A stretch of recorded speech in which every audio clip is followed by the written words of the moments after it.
Beaucoup d'enfants de 3, 4, 5 ans, qu'il faut, à cet âge-là, leur expliquer que c'est très chouette de toucher son corps. Une maîtresse d'école fait la promotion de la masturbation en classe à des enfants de 3 ans. Moi, je suis enseignante, j'ai fait plusieurs niveaux. Beaucoup d'enfants touchaient leur partie intime très régulièrement. Qu'il faut, à cet âge-là, leur expliquer que c'est très chouette de toucher son corps, que ça donne des sensations super agréables. Ce message-là, les enfants à 3 ans, moi j'en ai parlé à ma fille à 2 ans, elle l'a retenu, c'est très clair pour elle. Donc cette maîtresse d'école, en charge du programme EVARS, nous explique tranquillement qu'il faut inciter les enfants de 3 ans à se masturber. Ces propos sont immondes. Ils peuvent s'apparenter à de la corruption de mineurs. C'est un délit grave selon l'article 227-22 du Code pénal. Le fait de favoriser la corruption d'un mineur est puni de 7 ans d'emprisonnement et 100 000 € d'amende lorsque les faits sont commis dans les établissements d'enseignement ou d'éducation.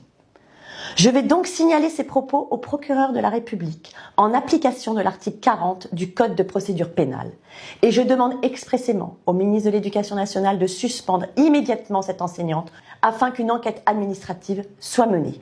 On ne peut pas se permettre de dire c'est trop dangereux, c'est pas de leur âge, on ne sait pas. Non. Cet enseignement, il veut parler aussi de comment on peut se sentir dans son genre quand on est enfant ou adolescent.